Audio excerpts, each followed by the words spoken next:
video. It's not too bad, you just have to get around to doing it.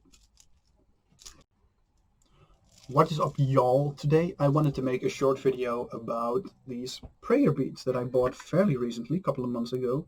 Maybe two, not that long ago. No, that's not true. There's a whole story connected to this. I ordered them ages ago, before COVID, but then COVID happened and they couldn't be shipped to me. These are from Etsy. The seller is Silver Tulasi Mala. They are based in India, and India was completely locked off because of the pandemic, so they couldn't be shipped to me for quite a while, and I think they took a short break on actually producing these.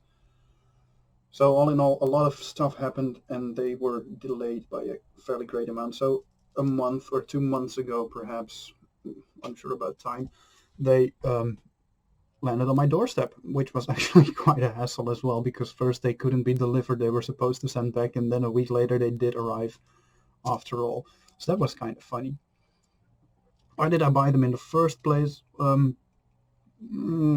wanted prayer beads for a while now, because they've always seemed rather cool. And there is a certain phrase in Sekiro which has stuck with me, which is, a prayer bead necklace befits the strong, and that made them sound really cool, and I wanted to get one for my own. But I did have a fairly specific image in my mind of what a prayer bead necklace was supposed to look like.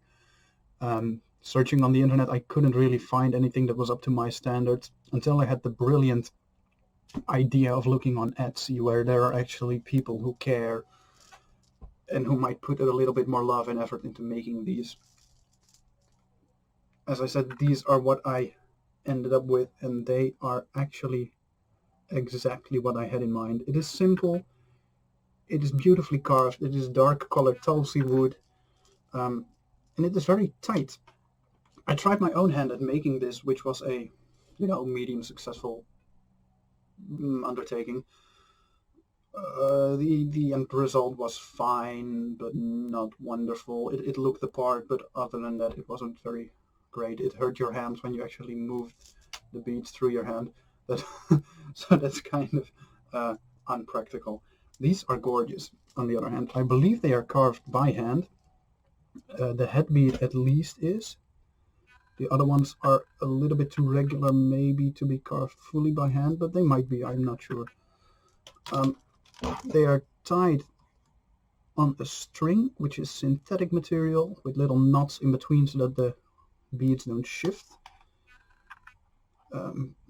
Which makes this thing sturdier than I imagined it would be, actually. It is not too flexible as far as beads and necklaces are concerned, which was a pleasant surprise, actually. They feel very sturdy, very well made.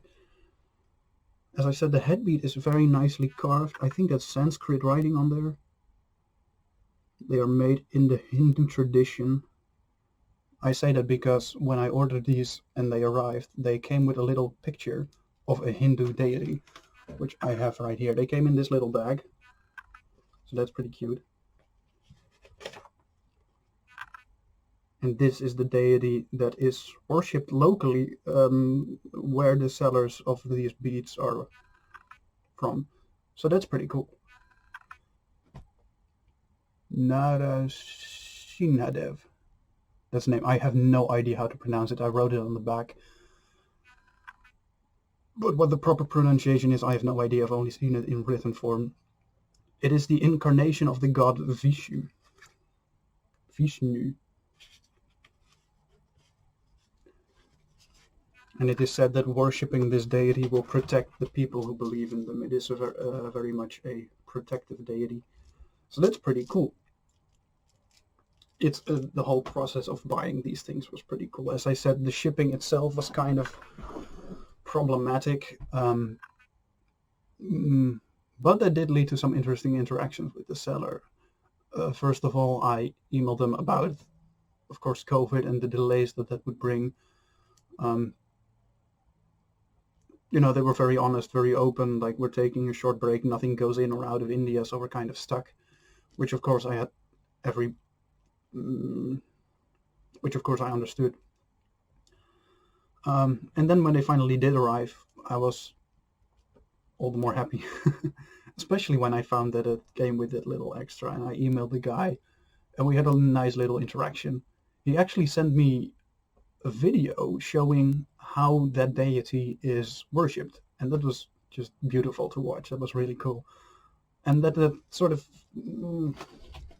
made me feel a connection to, this person in that part of the world. So that was really nice. Like, just from buying a simple thing, you learn all sorts of things I would otherwise never have come across, perhaps. So that's nice. So as far as reviews go, I mean, this is what you want. It's simple. It is worth the money I paid for it. I think about 40 euros, 50 euros perhaps. But there's a lot of work in this, and I mean, those people need to make a living too, so yeah, understandable. One thing about the synthetic nature of the thread or cord is that the little tassel at the end is kind of funky.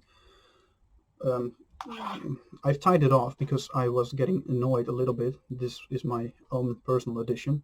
But as you can see here already, they have these little strings that are going rogue, and they are sticking out at every sort of angle. And it was worse when they weren't tied off in the middle here. That was kind of an annoyance for me.